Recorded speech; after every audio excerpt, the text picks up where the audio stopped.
महापुराण की कथा कहती है जहां पर भगवान स्थिर रूप में बैठते हैं, प्रतिष्ठा के साथ बैठते हैं, वो मंदिर कहलाता है। जहां पर मेरा देव अधिदेव महादेव बैठता है वो मंदिर नहीं, शिवालय कहलाता है। वो शिवालय मंदिर में और शिवालय में अंतर होता है।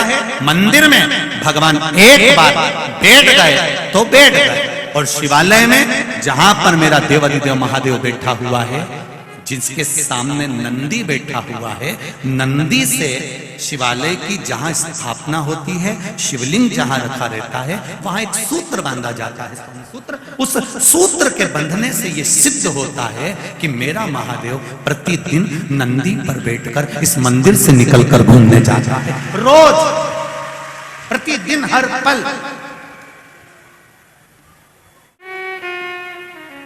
अपने को श्रेष्ठ मानना और अपने आप को विद्वान मानना या अपने आप को श्रेष्ठ मानना, बाकी के किसी को आप सम्मान नहीं देना, इससे मेरी गति बिगड़ी है। महाराज,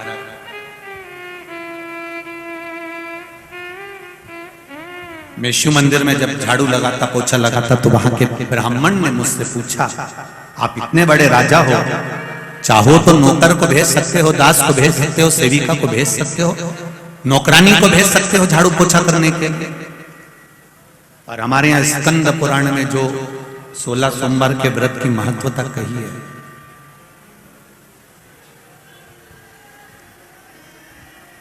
स्कंद पुराण में जो 16 सोमवार के व्रत की महत्वता कही गई, उसमें वर्णन आता है कि राजा ने रानी से कहा था कि पूजन का सामान ला के रख दो, और उसने किसको भेज दिया था? बोलो जरा जी जी, बोलो जी। दासी को भेज दिया। क्या हुआ? रानी से कहा गया तो रानी ने दासी को भेजा था, तो दासी को जब भेज दिया, रानी को जगह जगह ठोकर खाना पड़ा। तो राजा कह रहे हैं, देवता से ब्राह्मण कह रहे हैं कि आप इतने बड़े राजा, लाओ मैं सेवा कर देता हूं।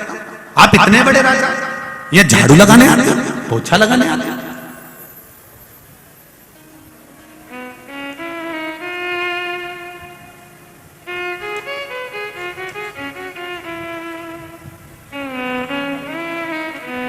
कई लोग बहुत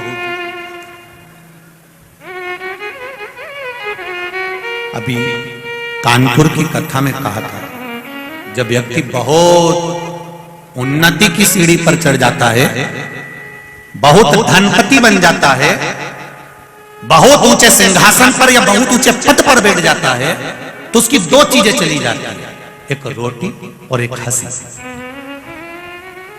ये दोनों चीजें धीरे धीरे कम होती चली जाती।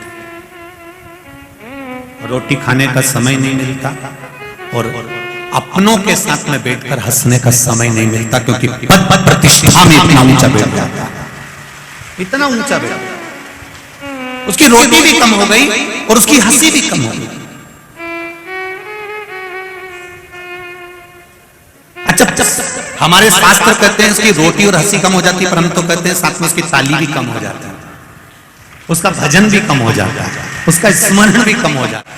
तुम देखना, बहुत साधारण सा जो व्यक्ति होगा ना, कथा में बैठ जाएगा, खूब एंजॉय करेगा, खूब नाचेगा, कथा भी सुनेगा, जहां मर्जी पड़ती में बैठ गया। और कहीं कहीं की बहुत वीआईपी,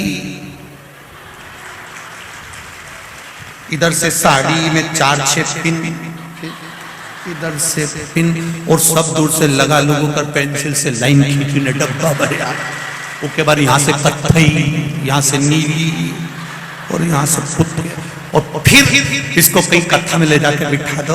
और भजन में, जब भजन में ताली बजाने का नंबर आया,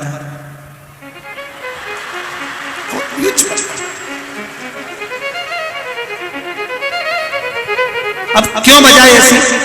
क्या इसको भगवान ने हाथ नहीं दिया? नहीं, परंतु हम भी यही।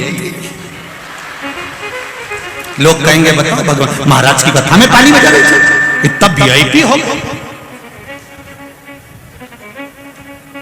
इतनी प्रतिष्ठित जगह पे बैठकर तू ताली बजा रहा है, इतनी प्रतिष्ठित जगह पे पहुंचने के बाद तुम भगवान के मंदिर में झाड़ू लगा रहे, पोछा लगा रहे। जब बहुत ऊंचे पद पर बैठने के बाद आप शंकर जी के मंदिर में थोड़ी सी सेवा कर रहे हो, तो याद रखना, आप हजारों लोगों को प्रेरणा दे रहे हो कि मैं भगवान के सामने झुक रहा हूं तो तुम भी झुको। शिव महापुराण की कथा कहती है, 16 सोमवार की कथा कहती है, स्कंद पुराण से निकली हुई सत्यनारायण भगवान की कथा कहती है, स्कंद पुराण से निकली हुई 16 सोमवार की कथा कर रही है, स्कंद पुराण से निकली हुई सत्यनारायण भगवान की कथा कर रही है कि जिस परिवार में भगवान की पूजन कराने के लिए ब्राह्मण देवता आते हैं और ब्राह्मण पूजन की तैयारी करें, उससे पहले घर की नारी, घर के पुरुष को पूजन की थाली लगा लेना चाहिए, अपना आसन ब्राह्मण से ना बिछवा कर खुद बिछा कर बैठना चाहिए। ये हमारा शास्त्र है। पर आज के जमाने में लोगों ने बिगाड़ दिया, आसन भी बेचारे ब्राह्मण देवता लेके चलते हैं, जजमान को यहाँ हम बिछा दे, बैठ जा आंटी।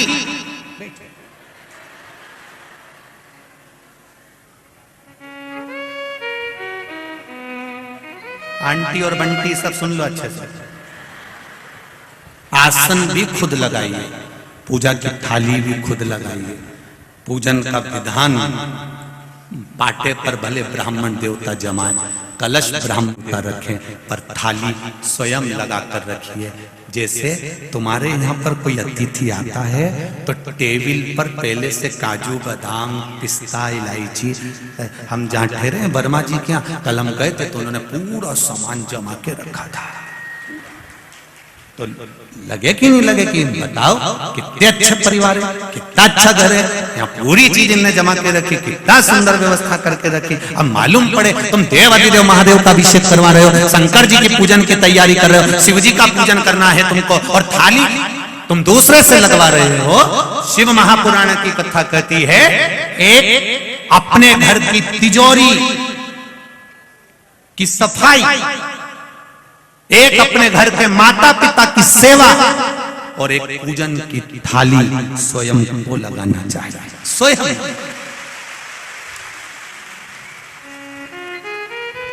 स्वयं घर के माता पिता की सेवा नौकर से नहीं, खुद करो।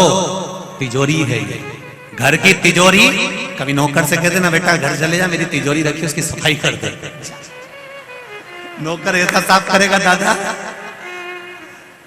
भेरू पूरा सिंदूर चढ़ा के चले जाएगा, पूरा दिखेगा ही नहीं तेरे तो देख। अब नौकर से कहो कि घर की तिजोरी की सफाई करे, करे सब साफ कर जाएगा। घर की तिजोरी की सफाई का हक घर के व्यक्ति का है, माता पिता की सेवा का हक घर के व्यक्ति का है, उसी तरह पूजा की थाली लगाने का हक घर के व्यक्ति का है। ये निश्चित स्वयं लगाए। जयध्वज ने कहा, ब्राह्मण देवता मैं शंकर जी के मंदिर में झाड़ू लगाता हूं, पोछा लगाता हूं, इसीलिए मेरे को आज राजा का राज्य पाठ मिला हुआ, राज्य पाठ मिला, मैं नहीं छोड़ूंगा नहीं। तो भगवान के मंदिर में सफाई करना क्यों नहीं छोड़ते? शिव मंदिर में झाड़ू लगाना क्यों नहीं छोड़ते? शंकर मंदिर में पोछा लगाना या निर्माल्य उठाकर विसर्जन करना क्यों नहीं छोड़ते?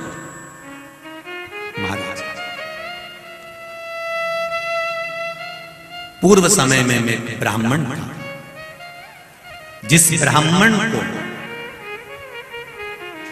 मैं उस समय पर रेवत ब्राह्मण था, और रेवत ब्राह्मण एक ऐसा ब्राह्मण जो पूजन नहीं करा सकता।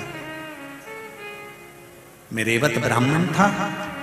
नरसिंह पुराण की कथा कहती है कि मैं रेवत ब्राह्मण था, और रेवत ब्राह्मण था, मुझे पूजन का अधिकार नहीं था, मैं पूजा नहीं कर सकता था। मैं भगवान की आराधना में कहीं किसी स्थान पर बैठकर जजमान को बिठाकर पूजा नहीं, पर मैंने धन के लालच में, धन के चक्कर में पूजन कराना प्रारंभ कर दिया। मुझे धन मिलने लगा, पैसा मिलने लगा, पर मैं रेवत था माना, पर मेरी बुद्धि भगवान में नहीं रम पाती थी। मैं वेश्यावृत्ति में लगा रहता था, जुए में लगा रहता था, गलत काम करता था, गलत चीज में डूबा रहता था। एक बार मैं किसी जगह पर पूजन करा कर आ रहा था, पूजन करा कर आते आते मैंने एक सुंदर स्त्री को देख लिया। मेरे पास में पूजा का जो झोला था, पूजन की जो पोटली थी, उसमें बहुत सारी सामग्री थी। जरा ध्यान से सुनना कि मंदिर में केवल सफाई करने से क्या मिल जाता है, केवल निर्माल्य विसर्जन करने से क्या मिल जाता है?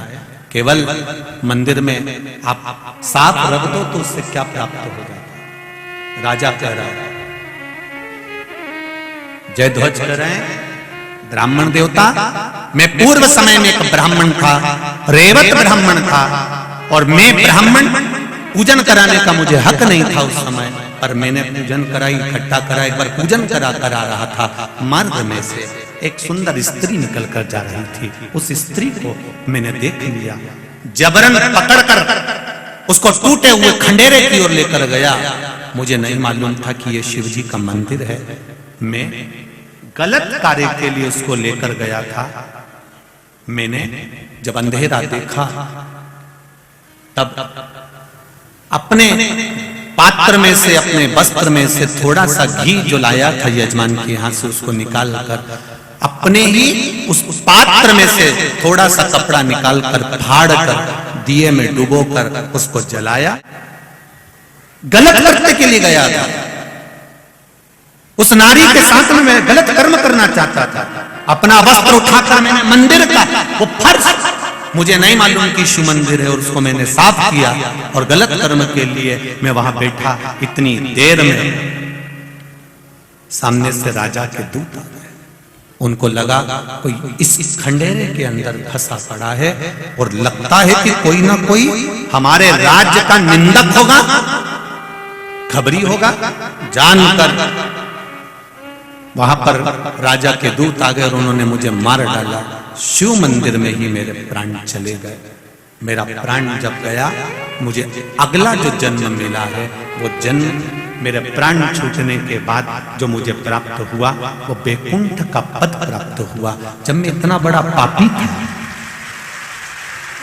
मेरा पाप कर्म कितना प्रबल था, मैंने पाप कर्म कितना करा था, इतना पापी होने के जब मैं बैकुंठ के रास्ते पर गया तो मैंने चित्रगुप्त महाराज से पूछा, मैंने दिन रात पाप किया है, बेकार से बेकार कर्म किया है, फिर मुझे ये बैकुंठ का राज्य कैसे मिल गया, ये बैकुंठ का सुख कैसे मिल गया?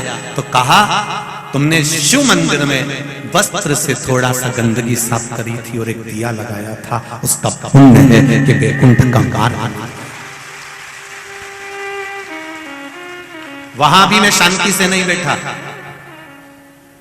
जब एक बार धर्मराज ने आए और मैंने उनसे कहा कि मुझे, धर्मराज ने पूछा कि बैकुंठ में कुछ चाहिए तुमको?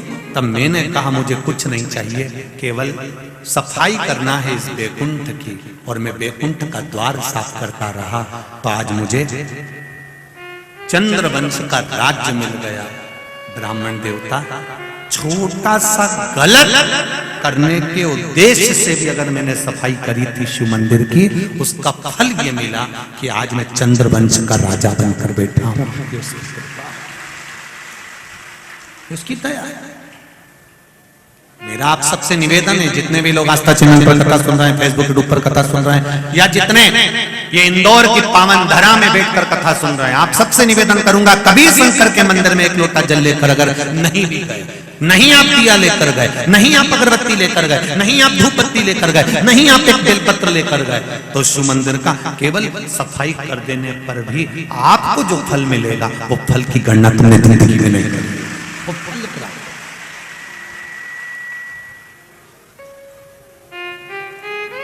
तीन काम खुद करो, अभी बताया था आपको। पहला, अपनी तिजोरी की सफाई अपने को। दूसरा, बोलो बोलो जम के जरा, अपने माता पिता की सेवा खुद को करना। और तीसरा, अपनी पूजन की थाली, बहू से नहीं कहना आज मेरा पशुपति व्रत है पूजन की थाली लगा दे, नहीं नहीं नहीं, खुद लगाई। पशुपति व्रत में मीठे का भोग लगता है, खुद बनाओ, खुद स्वयं तैयार। घर से 3 हिस्से करके मत ले जाओ। मंदिर में जाकर नीचे आपने कागज रखा या दोना रखा या पात्र रखा, 3 हिस्से कर। 6 दिए लेकर जाते हो तो 6 दिए जमीन पर रखो, पहले 5 प्रज्वलित करो, एक वापिस थाली में रखकर लेकर आओ। प्रसाद विभाग में 1 हिस्सा लेकर आओ, पर खुद निर्माण करो, खुद करो स्वयं। उसका फल क्या होगा ये आपको मालूम है। देवराज नाम का ब्राह्मण जिनकी माता रोज शिव मंदिर में जाती है, एक लोटा जल चढ़ाती है, शंकर भगवान का भजन करती है, कीर्तन करती है, घर की एक नारी भी अगर शंकर भगवान को एक लोटा जल चढ़ा रही है तो ये अंदाजा लगा कर रखना कि उस जल का फल पूरे परिवार को, कुटुंब को प्राप्त। सारी समस्या का हल एक लोटा जल, मात्र एक लोटा, जो पार्वती जी चढ़ाती थी, जो माता उमा चढ़ाती थी, जो माता सती चढ़ाती थी, जो माता कात्यायनी चढ़ाती थी, चंद्रघंटा, कुष्मांडा, स्कंदा, जितने माता के जन्म हुए हैं, पार्वती जी का जो भगवान शिव जी के साथ विवाह है, तो 52 नंबर का, 52 नंबर का, 51 जन्म माता पार्वती के हो चुके हैं, और 51 जन्म माता पार्वती ले चुकी थी, और 51 जन्म धारण करने पर भी शिव की भक्ति नहीं छोड़ी थी, शंकर का गुणगान नहीं छोड़ा। करो भजन का विश्वास है, आपकी दृढ़ता है। और आज फिर कह रहा हूं, ये कथा के बाद में इंदौर में फिर जब कथा का नंबर लगेगा तो अभी 2-3 साल तो मुश्किल है, पर जब बाबा कृपा करेगा आने वाले कुछ सालों के बाद, परंतु इंदौर वालों को ये मौका मिला है, झोली पसार कर मेरे बाबा से दिल से कहना कि बाबा मैं तेरी और तू मेरा है। 7 दिन शिव महापुराण की कथा, इस कैलाश जहां शिव पुराण होती है वो कैलाश माना जाता है, इस कैलाश में बैठकर कथा सुन रहे हो, 3 महीने में मेरा बाबा क्या देता है ये तो वही जान सकता है, उससे ज्यादा नहीं। अब विश्वास रखकर उसका भजन करिए, कहीं मत जाओ। हम ये भी नहीं कहते कि तुम बहुत दूर जाकर भजन करो, आप तो आपके घर के पास में जो शंकर जी का मंदिर है वहां जाओ। अभी हमने कथा में कहा था, एक बहू पूना में रहती है और एक तुम्हारे पास में रहती है, दुख आएगा ना तो पूना वाली नहीं आएगी, वो फोन लगा के जरूर बोलेगी मम्मी क्या हो गया बेटा, बहुत तकलीफ है, तो जीजी का गई, जेठानी का पूछ रही है, जेठानी का गई, और तुमने पूना वाली पर भरोसा रखा और उसको फोन लगाया, तो क्या पूना वाली आ जाएगी 2 घंटे के अंदर? बोलो तो रही इंदौर वाली आएगी, पूना वाली नहीं आएगी। और तुम्हारे पास में वो रहती है जिससे तुम्हारी नहीं बनती, भले नहीं बने, लड़े झगड़े कुछ भी करे, पर दुख आया सबसे पहले आके खड़ी हो गई, ले मम्मी मैं लेके चलती तुम्हें अंबानी, ले मम्मी मैं तुम्हें लेके चलती हूँ, अब बोलो तुरंत आई और लेके चल दी। और वो तो पूना वाली तो फोन लगा के पूछी, और तो भी वही प्रिय लग रही ढोल की, दूर के ढोल सुहावने, तो भी वही अच्छी लग रही। क्यों अच्छी लग रही है? क्योंकि दिवाली पे 4 दिन के लिए आती है, उसका पति उसको घर लेकर आता है, मुंह मत खोलना, तेरे हाथ तेरे पाँव, तो कुछ मत बोलना, बस अपन 15 दिन के लिए जा रहे हैं, 10 दिन के लिए जा रहे हैं, तो बस अच्छे से रहना, प्रेम से रहना, हो जैसा मम्मी बोले मम्मी मम्मी मम्मी मम्मी करते रहना, तो देख तब फायदा मिलेगा। वो भी आते सिर्फ मम्मी जी ये कर लो, मम्मी जी वो कर लो, मम्मी जी कर करके मम्मी इतनी खुश हो गई, सोने के लिए इतनी खुश हो गई। और मम्मी से निवेदन है, जब ये पूना चली जाए और तू 3 महीने उसके पास रह के आ जा, जगदम्बा के पास जा, दूर के ढोल सुआ, अब जा।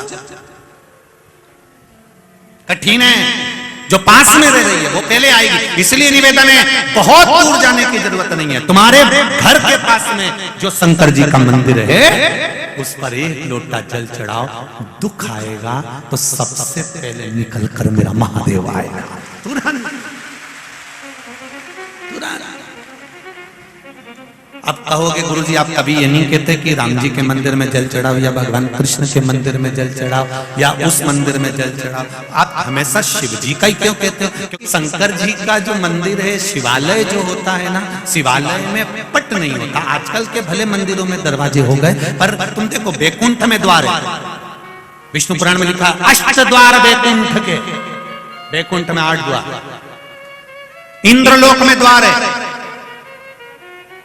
ब्रह्मलोक में द्वार है, पितृलोक में द्वार है, गरुड़ लोक में द्वार है, वरुण लोक में द्वार है, पर किसी पुराण में यह नहीं लिखा कि कैलाश पर्वत पे द्वार है। किसी पुराण में नहीं लिखा कि कैलाश में यह द्वार है, क्योंकि शंकर भगवान के मंदिर में द्वार नहीं होता। कब पट भगवान शंकर के मंदिर में दरवाजा नहीं होता। शिव का मंदिर 24 घंटे खुला है। मेरे बच्चों को जब दुख हो वो तोड़ कर आ जाए, शिव तो यज्ञ बेटा 24 घंटे हर पल हर घड़ी हर क्षण बेटे।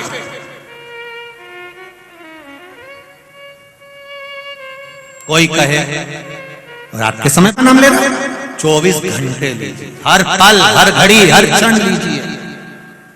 कोई श्री शिवाय नमस्तुभ्यम हर पल कहो, हर घड़ी कहो। पंचाक्षर मंत्र नमः शिवाय हर पल कहो। षडाक्षर मंत्र ओम नमः शिवाय हर पल कहो। जब तुम्हारा मन पड़ जाए तब जब उसका फल मिलता मिले।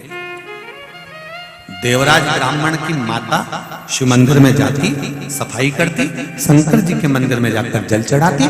जल चढ़ाने का फल क्या हुआ कि देवराज चोरी कर कर आ रहा था, चोरी का धन उसके साथ में था, उसको शरीर में ताप पड़ गया, शिव मंदिर में चला गया।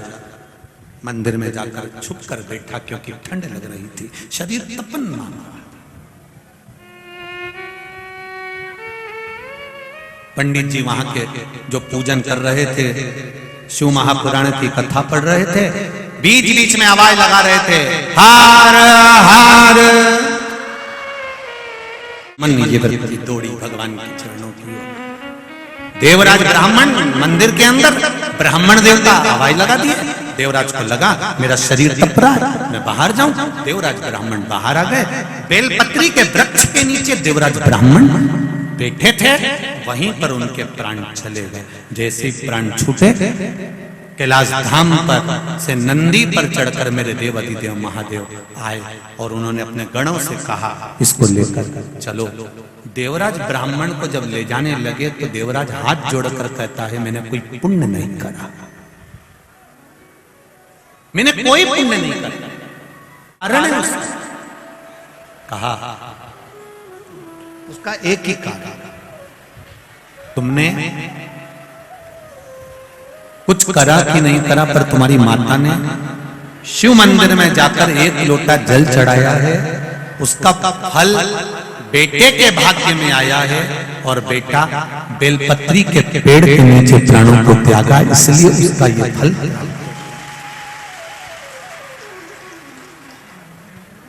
एक बेलपत्र का जो ये पत्ता होता है जिसमें ब्रह्मा विष्णु महेश तीनों होते हैं, 64 योगिनियां देवियां भी इसमें विराजमान हैं और 33 कोटि देवी देवता भी इसमें विराजमान हैं। एक बेलपत्र, कभी मौका लगे आपके जीवन में, अभी जब दुख तकलीफ कष्ट बहुता मात्रा में लगे तब प्रयास करिए कि एक बेलपत्र का पत्ता अपने हृदय का भाव लेकर जब शिव मंदिर में जाओ, शंकर भगवान को जब भी समर्पित करो तो पहले अगर कोई बहुत विषम स्थिति में फंसे हुए हो, बहुत कष्टमय परिस्थितियों में फंसे हुए हो और निकलने के लिए एक बेलपत्री का पत्ता अशोक सुंदरी वाली जगह पर चढ़ाकर जल चढ़ाकर उसी को शिवजी पर चढ़ाया जाता है और शंकर भगवान पर वो जल समर्पित करा। जो कलश में जल है वो शिव। किस किस जगह पर चढ़ाना है? उसी पत्ते को पहले कहां चढ़ाना है? अशोक सुंदरी वाली जगह।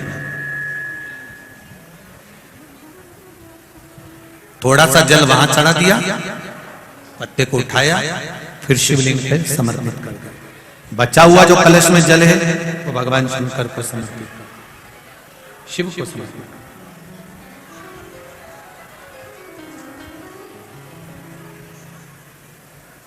अभी रखो के विराम पर ले लो।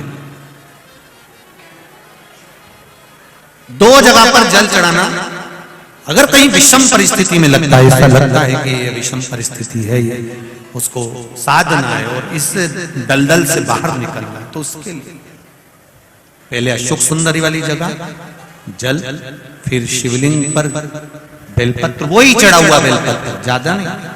और फिर एक निवेदन करेंगे, अगर आप अलग से कोई बेलपत्र नहीं ले जा सकते हो, आपके पास में बेलपत्र नहीं है, शिवलिंग पे से बेलपत्र उठा लिया करो, उसी को धो के वापिस चढ़ा दिया। वैसे तो पहले तो शंकर जी के मंदिर में बहुत बेलपत्र रखे रहते थे, चढ़े रहते थे। अब आज के जमाने में माता इतनी चतुर है, खुद ही चढ़ाती खुद ही उठा लाती, पड़ा ही नहीं। अब बेलपत्र बोलो सही है कि गलत है? शिव मंदिर में बेलपत्र पड़े हुए मिलते हैं क्या? चढ़े हुए मिलते हैं क्या? नहीं। जब जाओगे तब बेलपत्र मिल जाए, ये बहुत बड़ी बात है, भगवान की कृपा। बहुत उदारता मेरे भोलेनाथ जी की, कहीं मिल जाए तब। और नहीं तो कहीं कहीं की तो इंतजार में बैठी रहती, कोई आ रही होगी ला रही होगी, चढ़ाएगी।